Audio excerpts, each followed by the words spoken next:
이제 골로새서 강해 마지막 시간입니다. 오늘 읽은 부분은 바울이 골로새 교회에 보내는 편지를 마무리 지으면서 이 골로새 교회에 소개하고 싶은 여러 사람들의 이름을 거명합니다. 그러면서 마지막 인사를 전하고 있습니다. 여기에 거명된 사람들의 면면을 통해서 얻을 수 있는 영적인 교훈들은 다 귀하고 소중합니다. 따라서 오늘 이 시간에는 바울이 거명하고 있는 인물들을 한 사람씩 살펴보면서 그를 통해 주시는 하나님의 교훈을 경청해 보고자 합니다. 먼저 두기고입니다. 헬라어 발음으로는 티키코스입니다. 사도 바울은 두기고를 소개하면서 사랑을 받는 형제요, 신실한 일꾼이요, 주 안에서 함께 종이 된 자라, 그렇게 소개를 합니다. 사람은 관계의 동물입니다. 부부지간, 고부지간, 형제지간, 사제간 등등의 말들이 다 관계를 설명하는 말들입니다. 바울도 두기고를 소개하면서 이런 관계적인 측면에 염두를 두고 있는 것을 확인할 수 있습니다. 첫째로 두기고가 사랑을 받는 형제였다라는 이 말은 그가 교회에서 여러 성도들과 좋은 관계를 형성했다라는 그런 의미입니다. 우리는 신앙생활을 하면서 무엇보다도 교회 안에 있는 한 신앙의 공동체 안에 있는 성도들로부터 인정을 받을 수 있어야 합니다. 우리 장로교회에는 치리회가 여럿 있습니다. 그 중에 이제 가장 우리가 자주 이렇게 모이게 되는 치리회가 당회고 또 노회고 총회입니다. 그런데 이 당회에서 의결한 것 중에 우리 교회 공동체 전체의 합의를 이루어내어야 할 것은 반드시 공동의회를 거치도록 되어 있습니다. 그래서 우리가 일반적으로 당회가 교회에서 가장 권위 있는 그런 모임이라고 생각을 하는데, 사실상은 법적으로 따지면 교회에서 가장 권위 있는 회의는 공동의회입니다. 거기는 세례교인들이 다 회원으로 참여할 수 있기 때문에 가장 중의가 모여지는 그런 회의라는 차원에서 그렇습니다. 그런데 여러분, 공동의회에서 하는 일 중에 아주 중요한 일이 뭡니까? 직원을 세우는 일입니다. 직원 하면은 담임 목사, 부목사, 전도사 이런 사람들, 교회에서 소위 말하는 사례를 받는 사람들이 직원이다, 그렇게 생각하기 쉬운데 아닙니다. 헌법상의 직원이라고 하는 사람들은 항존 직분자들이 다 포함이 됩니다. 이들이 교회의 중심적인 역할을 하는 인물들이다. 사례를 받고 안 받고를 떠나서 이 공동의회에서 선출된 항존 직분자들이 다 교회의 직원들입니다. 여러분, 장로, 안수집사, 권사가 왜 중요할까요? 그 직분은 성도들의 인정을 받아야만 주어질 수 있는 직분이기 때문에 그렇습니다. 간혹 보면 항존직 투표가 끝난 후에 누가 사전 선거 운동을 했느니 어쨌느니 잡음이 일어나는 경우가 없지 않습니다. 그런데 저는 설령 그렇게 했더라도 그 밑바탕에는 성도들의 인정이 깔려 있기 마련이다 라는 사실을 저는 인정합니다. 아무리 선거운동을 해도 교인들의 인정을 받지 못하면, 교인들의 사랑을 받지 못하면 그 사람은 선출되기가 어렵습니다. 이런 이유에서 우리는 항존 직분자들을 존경하고 귀하게 여겨야 합니다. 교회 공동체가 인정하고 교회 공동체가 존경해서 세운 분들입니다. 그러기에 우리는 이 교회의 귀한 직분을 받은 분들, 사례도 없이 교회의 직원처럼 중심적인 역할을 감당해 가는 분들, 이분들 한 분 한 분에 대해서 존경의 마음을 가지고 귀하게 여길 수 있어야 할 것입니다. 아무튼 우리는 두기고처럼 교인들로부터 인정받는 신앙생활을 하고자 늘 기도로 하나님의 도우심을 구하며 말씀 속에서 길을 찾으며 열심을 내어야 할 것입니다. 두 번째로 두기고는 신실한 일꾼이라고 했는데, 이것은 하나님과 올바른 관계를 형성했음을 의미합니다. 두기고는 언제나 하나님의 눈을 의식하며 살았습니다. 그러기에 사람이 보고 안 보고는 그렇게 중요한 문제가 아니었습니다. 이런 사람을 일컬어서 우리는 신실한 일꾼이다, 그렇게 평가를 하는 것입니다. 세 번째로 바울은 두기고를 주 안에서 함께 종된 자라고 소개합니다. 이것은 바울과 자신이 가졌던 관계를 설명하고 있는 구절입니다. 바울은 두기고야말로 주님의 일을 함에 있어서 의기투합할 수 있는 자임을 밝힙니다. 누군가에게 신뢰를 얻고 함께 동력할 것을 제의받는 것은 참으로 기분 좋은 일이 아닐 수 없습니다. 성도 여러분, 누군가가 여러분과 함께 손잡고 주의 일을 하고 싶어 하는 그런 일꾼이 되시기를 바랍니다. 정말 저 사람이라면 함께 열심히 교회 일을 한번 해보고 싶다, 적어도 몇 사람에게서라도 이런 말을 우리는 들을 수 있어야 한다 하는 것을 꼭 유념하고 교회 생활을 하실 수 있기를 바랍니다. 바울은 지금 두기고에게 골로새 교회에 보내는 자신의 편지를 들려서 보내고자 합니다. 왜 그런 생각을 했을까요? 자신이 편지에 못다 적은 사연들이 많은데 그 사연들을 가장 정확하게 골로새 교회 교인들에게 전해줄 수 있는 적임자가 바로 두기고라고 판단했기 때문이었습니다. 이것은 두기고가 그만큼 바울의 마음을 정확하게 알고 있음을 의미합니다. 우리가 흔히 하는 말로 이심전심이라고 하지 않습니까? 마음에서 마음으로 통한다라는 그런 뜻 아닙니까?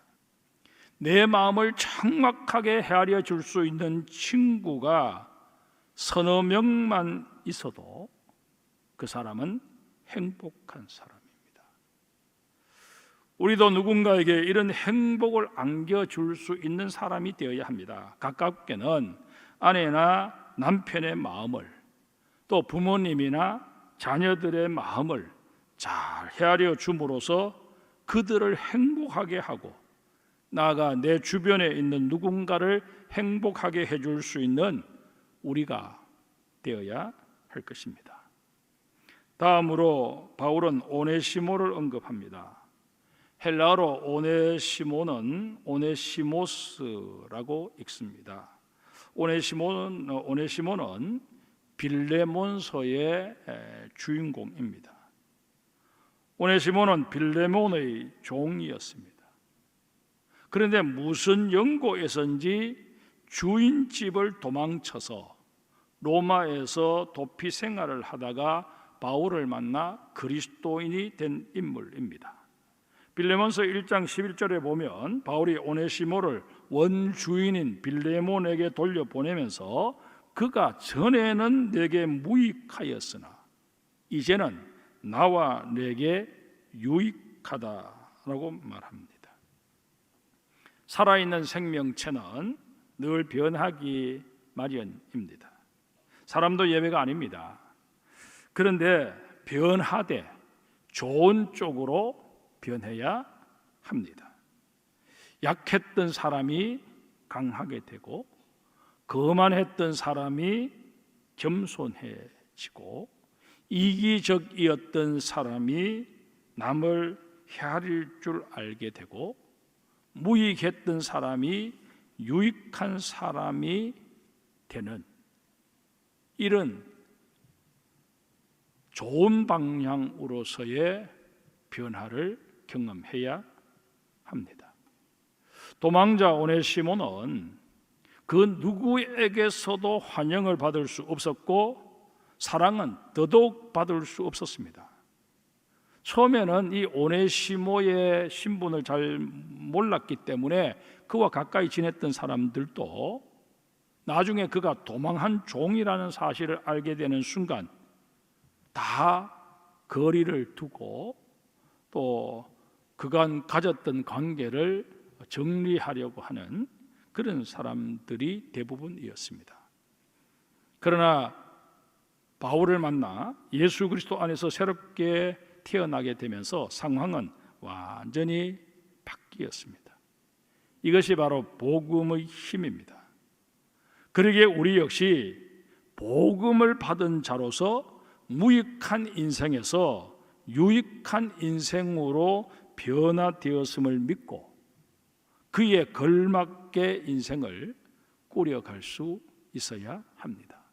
여러분과 저의 마음속에 정말 기도의 제목, 간절한 바람이 있다면 그것은 내가 이 교회에 꼭 필요한 사람, 유익한 사람이 되어야 되겠다. 또 내가 믿음의 형제 자매들에게 무언가 하나라도 도움을 줄 수 있는 그런 사람이 되어야 되겠다. 그러기에 하나님의 도우심을 구하고 또 하나님의 지혜와 분별력을 구하는 우리 성도들이 되셔야 할 줄 믿습니다. 고린도 후서 6장 8절 뒷부분에 보면 우리는 이 그리스도인을 말하죠. 우리는 속이는 자 같으나 참되고 무명한 자 같으나 유명한 자요 죽은 자 같으나 보라 우리가 살아 있고 징계를 받는 자 같으나 죽임을 당하지 아니하고 근심하는 자 같으나 항상 기뻐하고 가난한 자 같으나 많은 사람을 부유하게 하고 아무것도 없는 자 같으나 모든 것을 가진 자로다 선언하고 있습니다. 여러분 이게 복음으로 변화된 우리의 실체입니다. 그러기에 우리는 이런 변화를 경험한 자로서 내게 주어진 인생을 아무렇게나 허투루 살아서는 결코 아니 됩니다. 정말 무언가 기여할 수 있는 사람, 다른 사람들이 나를 볼 때 저 사람과 교제하면 무언가 내가 유익을 얻을 수 있을 것 같은 그런 느낌을 주는 사람이 되어야 합니다. 저 사람은 가까이 해봤자 아무런 유익이 없다. 오히려 내가 손해만 볼 뿐이다. 그런 생각이 들도록 만드는 그런 인생을 살아서는 결코 아니 됩니다. 이런 면에서 우리는 이기적이 아닌 이타적이 되어야 합니다. 주님께서 말씀하시는 여러 은사들 중에 특별히 사랑의 은사, 온유함의 은사, 절제의 은사, 이런 정말 이웃과의 관계 속에서 거룩한 영향력을 끼칠 수 있는 그런 은사들을 사모하며 살아가는 하나님의 사람들이 되어야 할 것입니다. 다음으로 바울은 아리스다고를 소개합니다. 헬라 발음으로는 아리스타르코스입니다. 아리스다고는 데살로니가 출신으로서 그리스도인이 되었습니다. 그는 바울의 선교 여행에 동참했습니다. 바울이 에베소에서 체포되어 구금될 때 그 자리에도 같이 있었습니다. 바울이 죽기를 각오하고 로마 황제에게 상소하여 로마로 가는 것을 강행했을 때에도 이 아리스다고는 동행했습니다. 지금은 바울과 함께 갇혀 있습니다. 아리스다고는 기쁠 때나 슬플 때나 편안할 때나 어려울 때나 바울 곁에서 그를 도왔던 사람입니다. 우리는 이런 사람을 가리켜 한결같은 사람이라고 말합니다. 일이 잘 풀려나갈 때 그 일에 동조하고 협력하고자 하는 사람을 얻는 것 그렇게 어렵지 않습니다. 그러나 상황이 어려워지면 문제는 달라질 수밖에 없습니다. 그러기에 고난은 나를 연단하는 기회가 되기도 하지만 내 주변에 있는 사람들이 진정 나의 친구인지 가려낼 수 있는 시금석이 되기도 한다 하는 사실을 유념하셔야 합니다. 우리가 이 아리스다고를 통해서 배워야 할 것은 시종여일한 신앙입니다.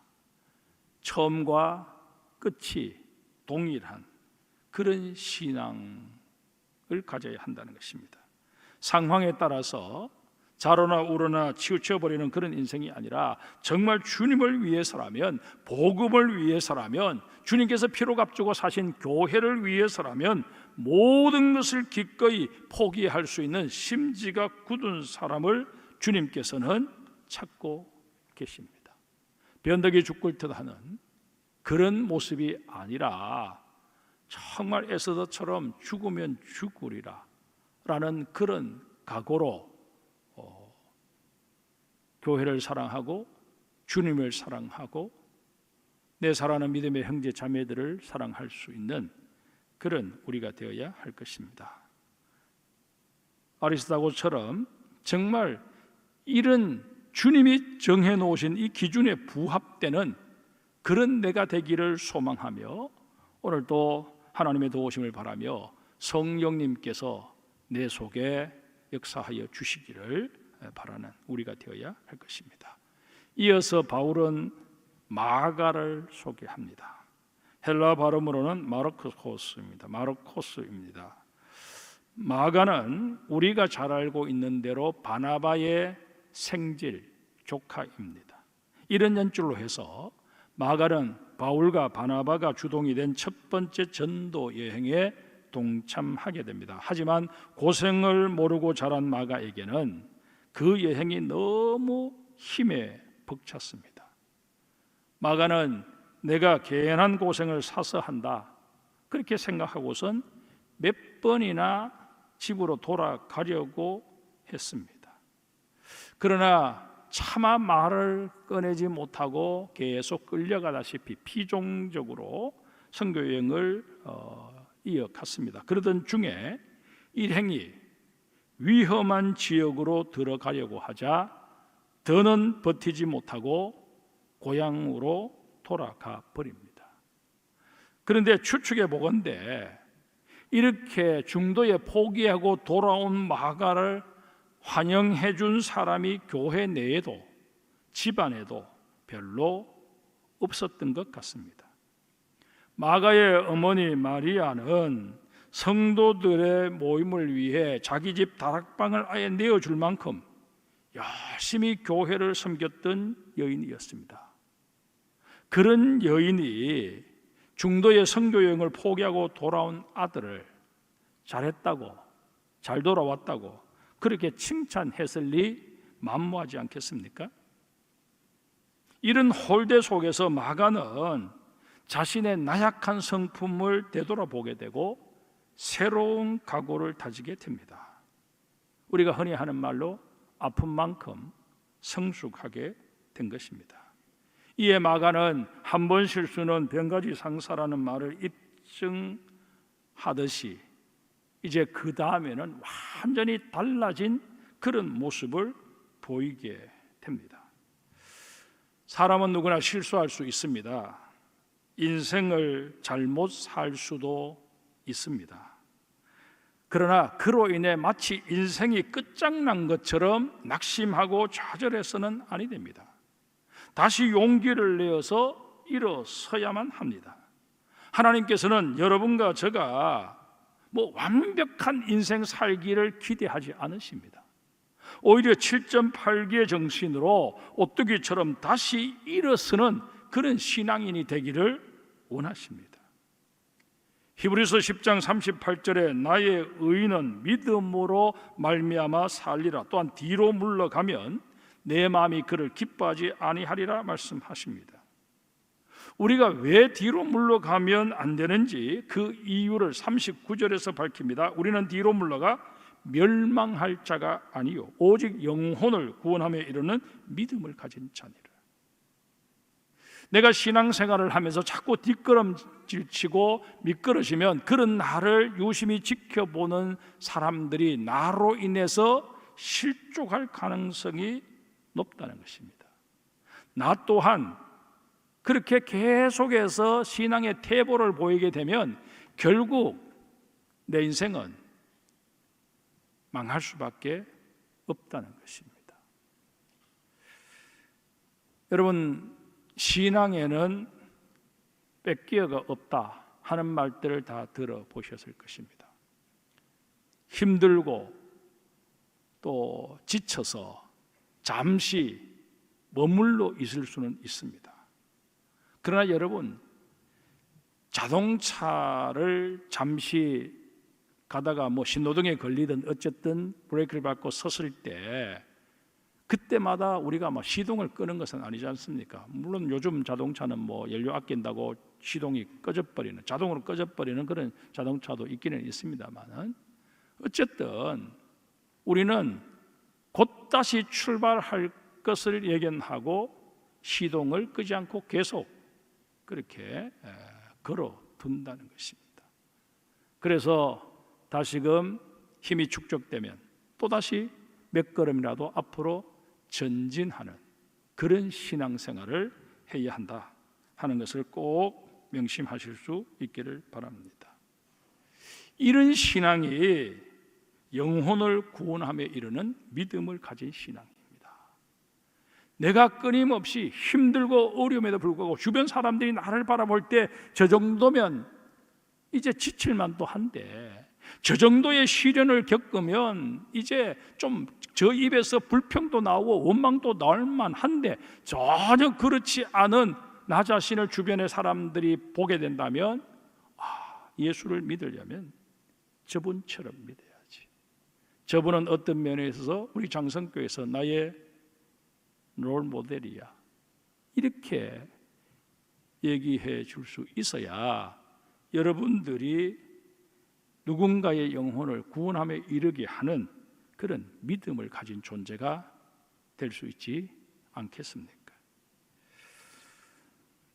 우리는 인생을 살다가 혹 실수를 해도 또 심각한 실패를 했어도 다시 일어나 새로이 시작할 수 있는 하나님의 종이어야 합니다. 여러분, 내가 승승장구할 때는 앞길이 형통할 때는 조금 기도도 덜 해도 사실상 그렇게 큰 문제는 생기지 않습니다. 그러나 내 인생의 위기가 닥쳐오고 로드가 걸릴 때 그때는 정말 내가 사생결단을 하고 주님 앞에 기도해야 할 때임을 기억하셔야 합니다. 모든 것이 힘들고 한 걸음도 앞으로 나갈 수 없는 그런 상황이고, 정말 안개가 쭉 끼어서 전혀 앞길을 예견할 수 없고 바라볼 수 없는 그런 상황 속에 놓여 있음에도 불구하고 불안해하기만 하고 염려하기만 하고, 그리고 주저앉아 버리는 그런 우리가 아니라, 주저앉는다면 아예 무릎을 꿇고 앉아서 주님 앞에 기도할 수 있는 그런 우리가 되어야 한다는 것을 꼭 기억하실 수 있기를 바랍니다. 여러분, 이렇게 실패했다가 다시금 일어선 인물이 어디 성경에 마가뿐이겠습니까? 우리가 잘 알고 있는 베드로, 3번이나 주님을 모르노라고 부인하지 않았습니까? 실패도 이런 실패가 없었습니다. 그런데 주님께서는 그런 베드로를 용서하시고 용납하시고 다시 일어설 수 있도록 그를 격려해 주십니다. 주님이 기대하시는 바가 그것이기 때문에 베드로에게 그렇게 주님은 행동하셨다는 것입니다. 이런 주님의 사랑에 힘입어서 오늘 또 용기 있게 다시금 우리의 생을 추스르고 또 전진하는 우리 장성교회 모든 성도들이 되시기를 주의 이름으로 축복합니다. 11절에서는 유수도를 소개하고 있습니다. 헬라어로는 이우스토스입니다. 사실 이 유수도라는 이름은 이 본문 외에는 나타나지 않습니다. 따라서 우리는 그가 어떤 사람인지 정확히 알 길이 없습니다. 단지 그의 이름이 유대식 이름으로 예수라는 뜻이었다는 사실과 할례 당이었다는 진술에 비추어 볼 때 그가 유대인이었던 것만은 분명한 사실입니다. 자, 그렇다면 이 유수도에게서 우리가 얻을 수 있는 영적 교훈은 무엇일까요? 교회의 사역이라고 하는 것, 몇몇 걸출한 인물들의 헌신에 의해서만 이루어지는 것이 절대 아닙니다. 우리가 교회 역사를 지난번에 책으로 편찬해 냈지 않습니까? 그 책에 내 이름이 꼭 자주 나와야만 내가 이 교회의 대단한 인물이고 헌신자냐? 아니라는 것입니다. 우리 교회 40년 넘는 그 역사 속에 이름도 없이 빛도 없이 스쳐 지나갔지만, 그러나 그 우리 교회에 머무는 기간 동안 자신에게 주어진 사역을 묵묵히 감당해 내신 분들, 그런 분들의 헌신을 통해서 교회의 역사는 오늘 여기까지 이어져 왔다 하는 사실을 우리는 결코 부정해서는 아니 될 것입니다. 여러분, 보이지 않는 곳에서 묵묵히 일하는 사람들은 세상도 알아주지 않습니다. 교인들도 잘 모르는 경우가 태반입니다. 그러나 주님은 다 아십니다. 여러분, 저와 여러분이 교회 일을 하면서 주님이 알아주신다는 이 사실 하나만으로 충분히 힘을 얻을 수 있어야 하지 않겠습니까? 이런 사람이 바로 유수도 같은 사람입니다. 그런데 흥미로운 것은 교회에는 이런 유수도 같은 사람이 많아야 그 교회가 건강하다는 것입니다. 우리에게 유수도 같이 드러나지도 않을 뿐더러 아무도 알아주지 않는 그런 일거리가 계속 주어진다고 한번 가정해 봅시다. 한두 번 정도야 어떻게 내가 참아낼 수 있겠지만, 그런 일만 나에게 줄창 주어진다면 그래도 감사하고 성실하게 그 일을 감당할 수 있을까? 나 자신에게 한번 질문해 볼 수 있어야 합니다. 우리의 대답과는 상관없이 정말 그런 사역에 헌신할 수 있는 사람들이 많은 교회가 주님의 눈에 아름다운 교회입니다. 좋은 교회입니다. 하나님께서는 또 우리 주 예수 그리스도께서는 그런 교회를 눈여겨 보십니다. 그런 사람이 결국 어수선한 한국 교계를 정화해낼 수 있고 교회 본연의 모습을 회복하는 밑거름이 되는 것입니다. 우리가 찬송은 이름도 없이 빛도 없이 주만 섬기겠다고 그렇게 말하면서도 사실상 교회의 사역은 좀 폼나는 것, 사람들이 박수 쳐줄 만한 것, 그런 사역을 하고 싶어 하는 그런 경향성이 우리에게 없지 않아 있지 않습니까? 그러나 여러분, 교회는 유수도가 필요하다 하는 사실을 유념하시고 정말 교회에서 묵묵히 자기의 역할을 감당해내시는 그 일로 인해 행복해하고 그 일로 인해서 마음의 기쁨이 충만한 그런 여러분들이 되시기를 주님의 이름으로 부탁하고 또 축복을 드립니다.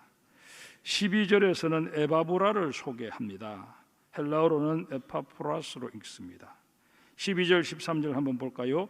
그리스도 예수의 종인 너희에게서 온 에바브라가 너희에게 문안하느니라.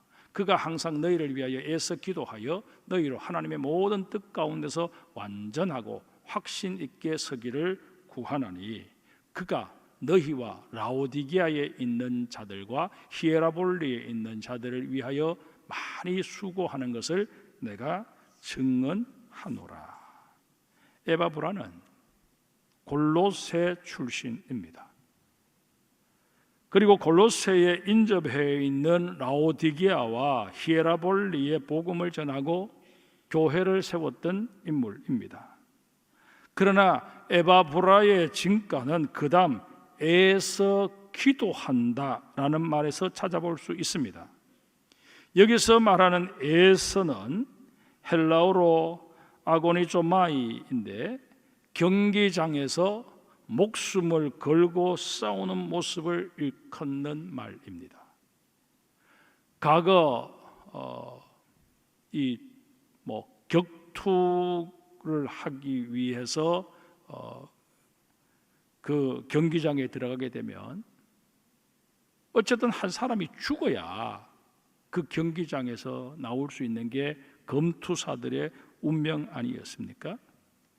여기서 에바브라가 애써 기도했다는 것은 자기의 목숨을 걸고 죽기를 각오하고 기도했다는 그런 의미입니다.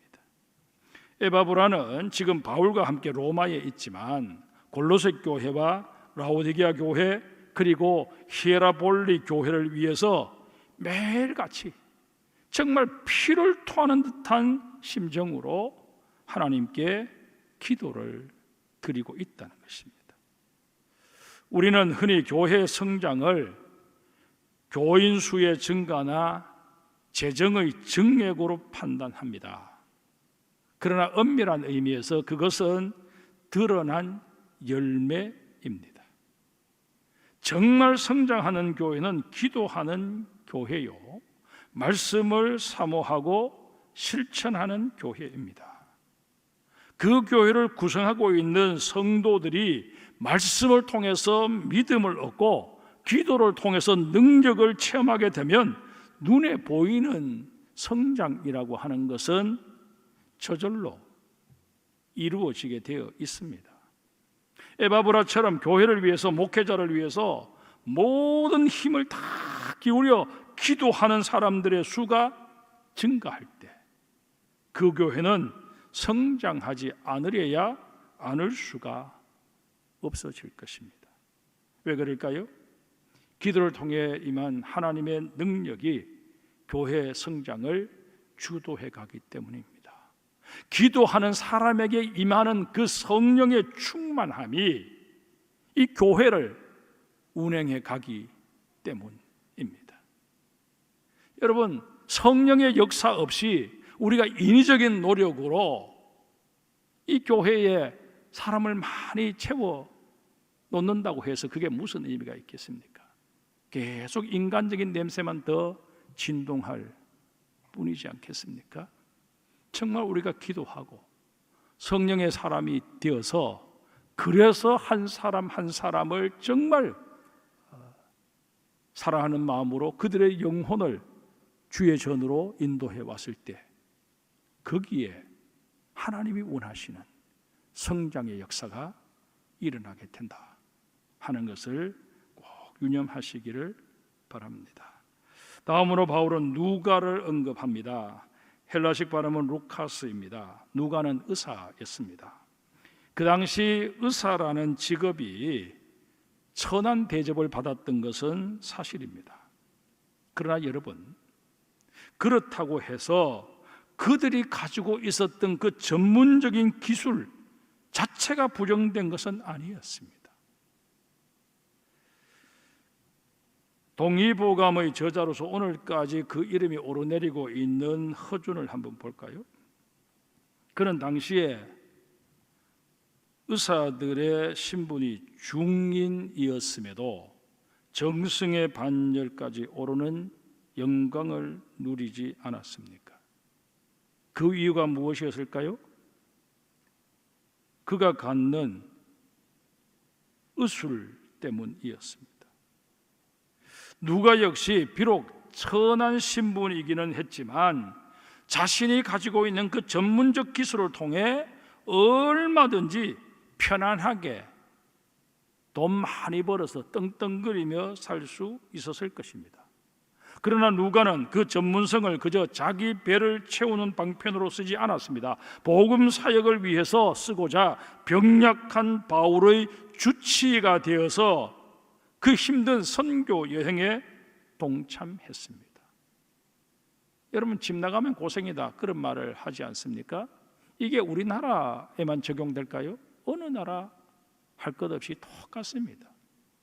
이 바울의 일행이 되어서 선교 여행을 하는 사람들 계속 걸어야 하고, 그렇게 걸어가서 어느 마을에서 복음을 전했는데 그 마을이 복음을 잘 받아들이면 천만다행이지만 대부분의 마을들은 그러지 않았습니다. 우리가 받아들이기 힘든 것을 우리에게 전한다고 해서 다 박해하고 다 거부했습니다.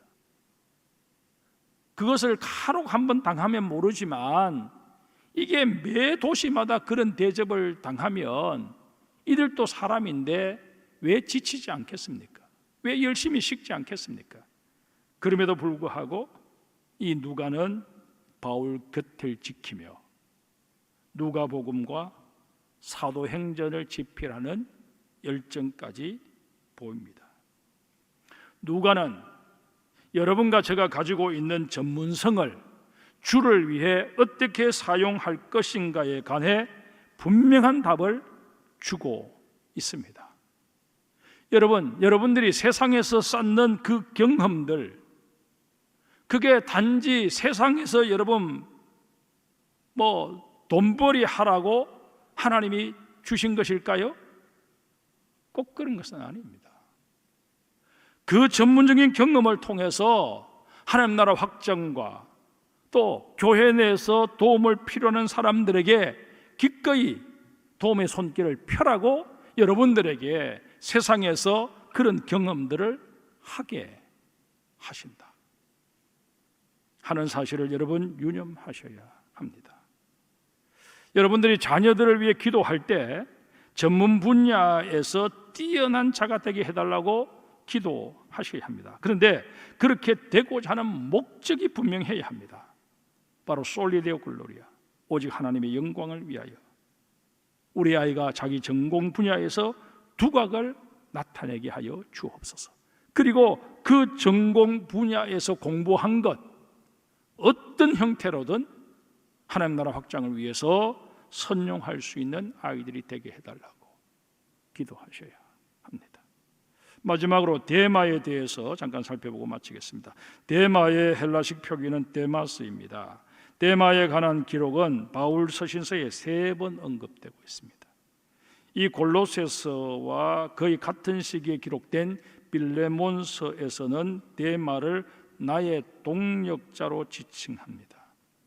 본문에서는 그저 데마라는 이름만 언급하고 있습니다. 그런데 이 골로새서와 빌레몬서 다음에 기록된 디모데후서에서는 데마는 나를 버리고 떠났다라고 밝히고 있습니다. 세상에는 점점 더 나아지는 인생이 있는가 하면 점점 더 못해지는 인생이 있습니다. 데마는 후자에 속했습니다. 갈수록 점점 못해지는 인생, 참으로 불행하고 불쌍한 인생입니다. 사랑하는 성도 여러분, 우리는 일신우일신, 날마다 새로워지기를 소망하며 주님께서 내게 허락하신 믿음의 줄을 더 굳게 붙잡고 살아야 합니다.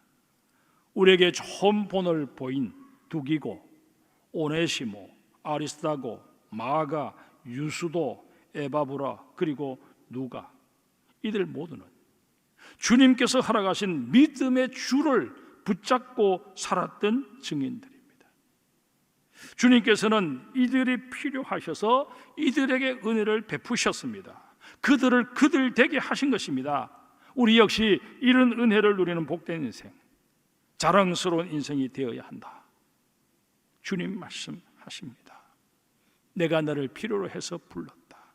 그렇다면 너 정말 내게 요긴한 존재가 되어야 하지 않겠느냐. 우리에게 말씀하십니다. 이 주님의 말씀에 정말 나의 뜨거운 심장이 아멘으로 반응할 수 있게 되기를 주님의 이름으로 축복합니다.